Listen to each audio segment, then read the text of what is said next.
Anak saya meninggal di Denpasar dan dikubur di Denpasar. Sekarang kontrak makamnya sudah habis dan tidak boleh diperpanjang lagi. Jasadnya ditumpuk jadi satu.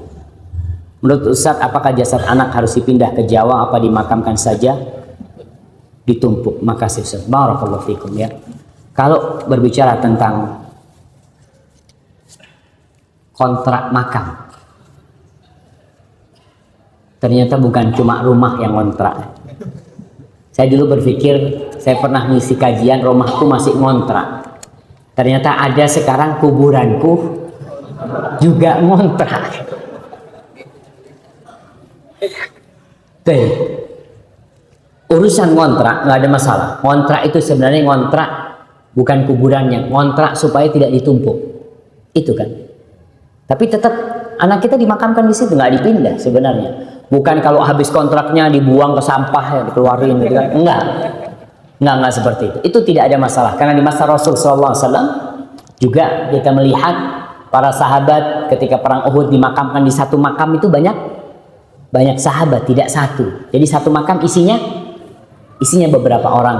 Kemudian sampai hari ini di Baqi itu semuanya ditumpuk zakat, kecuali makam-makam para sahabat ya. Kalau orang meninggal di sana, karena kuburannya nggak mungkin diperluas, Baqi itu sudah.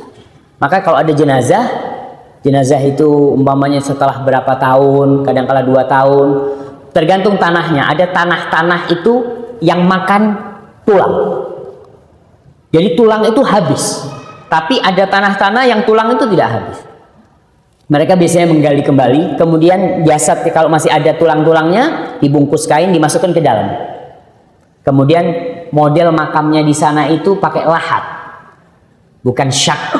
Lahat itu ada lobang di arah kiblat ya, dilobangin terus dimasukin ke sana. Jadi kalau ini sudah habis, ditumpuk lagi nggak ada masalah. Tapi usahakan yang ditumpuk dengan anak kita adalah orang soleh.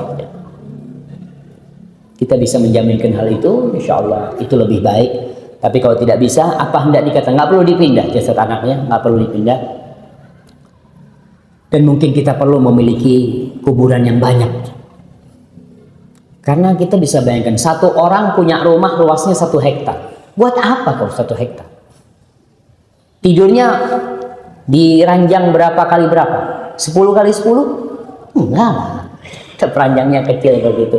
Kita berusaha untuk, dan kalau bisa beli kuburan di pinggir jalan besar. Di pinggir jalan besar. Biar ingat mati. Karena memang kalau di barat itu, ya ini udah terakhir ini.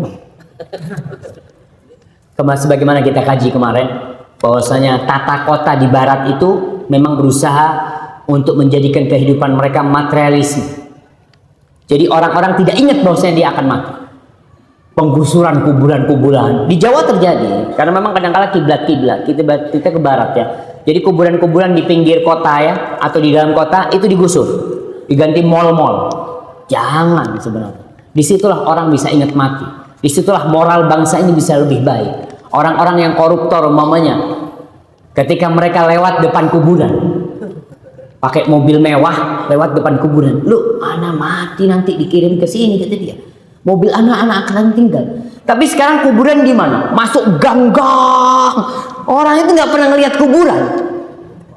Lupa dengan kematian. Maka inilah terapi karakter kita, terapi moral kita, terapi ibadah kita dengan adanya kuburan di pinggiran-pinggiran kota. Maka boleh nggak kita beli tanah di kuburan, beli tanah pinggiran kota bikin kuburan jemaah? Ntar nggak dapat izin lagi kan?